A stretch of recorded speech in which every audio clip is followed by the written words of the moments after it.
I've asked a question which has not been answered to date.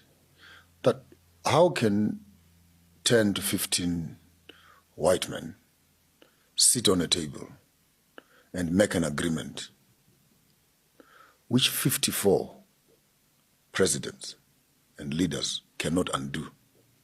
What is it that such a small group of united Europeans can take a ruler and cut your continent to pieces? Here we are 63 years later talking about the Africa Union and Kwame Nkrumah's vision, Kambarage's vision, Kenneth Kaunda's have come and gone, Banda's have come and gone, Mugabe's have come and gone. And what makes it so sad is that during the liberation struggle, Tanzania becomes a home base for all of them. ANC, SWAPO, ZANU-PF, Frelimo, all of them, they were in the same camp. They all were agreeing as comrades, let's go back and liberate our countries. But immediately all of them go back to their countries. They've become enemies of each other. So are we only friends at war and we're enemies at peace?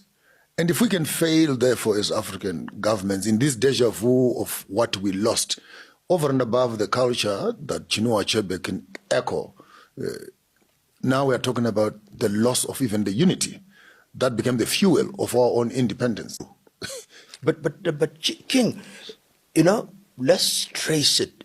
In 1963, in Addis Ababa, the question of undoing Berlin was a live issue.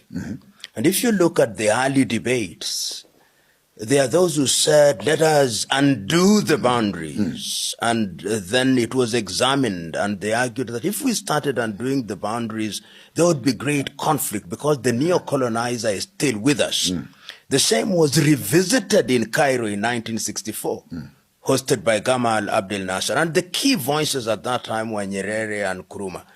Nkrumah believed that these boundaries were temporary because Africa was going to unite anyway.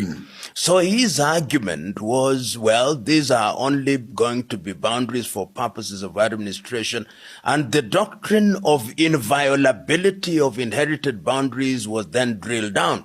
Little did he know that these were the things that were going to be gridlock and paddocks that would hold us together. So in 1965, when he convenes a meeting in Accra, he himself takes the view, and Nyerere speaks about it on 6th of March 1997. He says that they thought that they would come out of that meeting saying there is a United States of Africa. But the neo-colonizer was thinking differently.